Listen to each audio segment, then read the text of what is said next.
Una nga kanang nangita yung paagi mayo si Jewel Chua nga si Sara Duterte mabad record kitan-aw niya dili man mapaimbit si Sara. Unang yang pailan og plunder nanigamot yun ni maayo si Jewel Chua ang kaning mga congressman mga para nikamot yun sila maayo kay balintian man ni sila ni Martin Romualdez. So mayong adlaw kanatong tanan o daghan kayong salamat mga par sa inyong pagsuporta sa akong channel, and then sa akong mga viewers sa nga wala pa naka-subscribe, palihog kong subscribe mga para ma-update mo sa itong mga ipang-upload nga mga video reaction.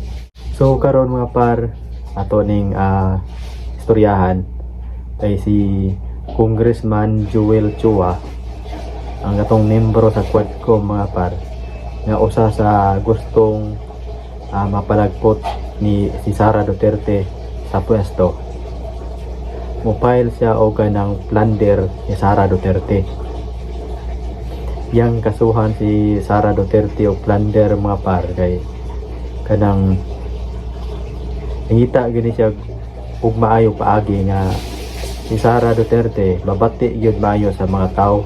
Kay si Sara Duterte mapar dili mo gyud ni mapa-impeach karon kay wala na may oras.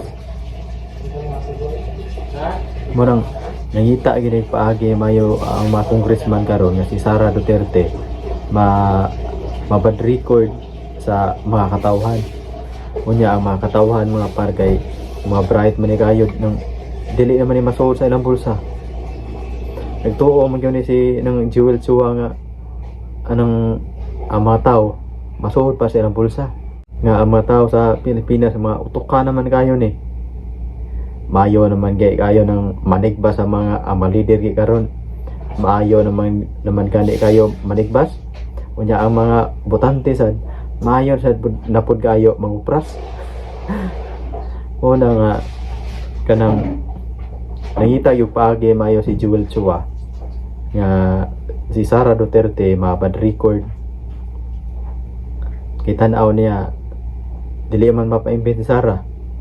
Unang yang pailan og plunder nanigamot yun ni maayo si Jewel Chua ang kaning mga congressman mga para nikamot yun sila maayo kay balintian man ni sila ni Martin Romualdez.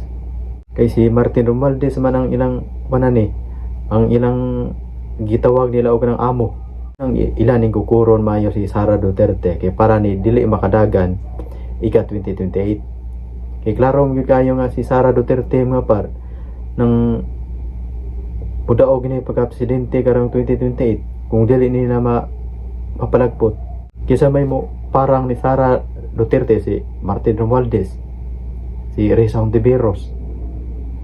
Kisa bisan asa na nila mga par dili gina makadaog ni Sara Duterte. Mo nang nangita sila og mayong paagi para mapalagpot nila si Sara. Nya ang mga supporters ni Sara Duterte, ang mga supporters ni Tatay Digong mas daghan man ang supporters kay sila ha. Mo nang ang mga tao di gid masuod sa ilang bulsa oy. Di masud. Mo nang mangita sila may paagi nga kanang mapatangtang gyud si Sara. Tan-aw ni Juan Jewel Chua nga Sara Duterte dili mo gyud ni mapa-impeach yun, dili mo gyud ni malagpot aton yung pailan o plunder atong i-pailan ni karon iya yung gipailan o plunder. Unya ang mga tanan na ang mga tao mutuo pa ba nila o masuod pa ba silang bulsa ang mga tao. Na siguro ay masuod sa ilang bulsa mga par kato siguro mga tao nga kanang nagpakabuta-bungol ba, nagpakabuta-bungol lang mo to yung mutuo nila. So daghan kayong salamat mga par sa inyong pagsuporta sa akong channel, and then palihog kog subscribe para ma-update mo sa atong i-upload nga mga video.